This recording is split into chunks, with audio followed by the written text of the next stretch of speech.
Բարև ձեզ։ Այսօր մենք կզրուցենք Հայաստանում հաստատված ոչ ավանդական տնտեսական քաղաքականության, սոցիալիզմի մասին։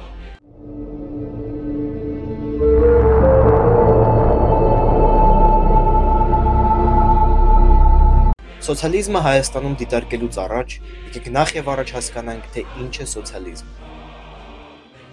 Կան տարբեր տեսակի սոցիալիստական հասարակարգեր, սակայն նրանցից առանձնանում են հիմնական երկու տեսակներ՝ շուկայական եւ ոչ շուկայական սոցիալիզմ։ Շուկայական սոցիալիզմը դա այն սոցիալիզմն է, որը այսօր առկա է սկանդինավյան պետություններում եւ Չինաստանում, սակայն վերջինների սոցիալիզմները նույնպես տարբերվում են իրարից։ Սակայն այսօր մենք կկենտրոնանանք ոչ շուկայական սոցիալիզմի վրա, որը եղել է ԽՍՀՄ-ում եւ Հայաստանում գրեթե 70 տարի։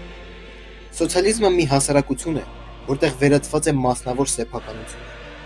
հաստատված է արտադրության միջոցների հասարակական սեփականությունը, վերածվում է մարդու շահագործումը, հաղթահարված է գյուղի եւ քաղաքի աշխատանքի միջև հակադրությունը։ Կարճ ասած, պետությանն էին պատկանում բոլոր գործարանները եւ ձեռնարկությունները, չկար միջին եւ խոշոր բիզնես։ Պետությունը իր հսկողության տակ էր պահում գրեթե ամբողջ տնտեսությունը։ 1917 թվականի սոցիալիստական հեղափոխությունից հետո սոցիալիստական կարգերը տարածվում էին ցարական Ռուսաստանի բոլոր տարածքներով։ Խորհրդայնացումից խուսափեց միայն Ֆինլանդիան։ 1920 թվականի դեկտեմբերին սոցիալիստական կարգերը հաստատվեցին նաև Հայաստանում։ 20-ական թվականների սկզբում ռազմական կոմունիզմի ձախողումից հետո Լենինը հրամայում է սկսել նոր տնտեսական քաղաքականությունը, որի ժամանակ թույլատրվում էր մասնավոր սեփականություն, շուկայական հարաբերություններ, սակայն 1924 թվականին Լենինը մահացավ։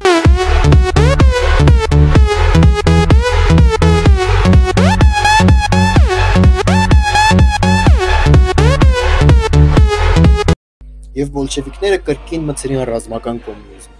Որոշվում է արդյունաբերականացնել երկիրը,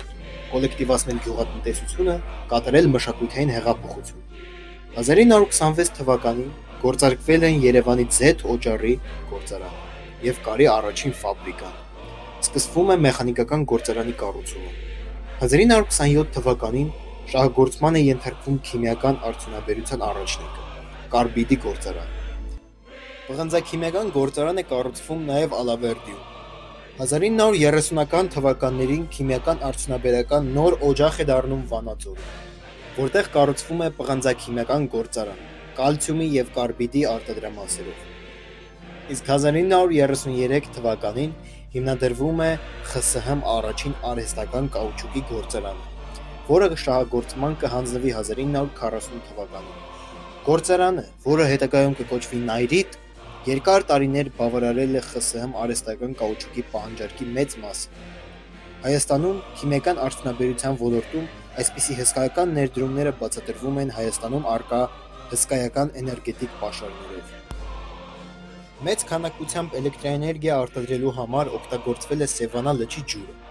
որը Հրազդան գետով, Կասկադով իջեցվել է Արարատյան դաշտ, ընթացքում սնելով տասնյակ ջրեկներ, որոնք տալիս են երկրին բավականին շատ էլեկտրաէներգիա։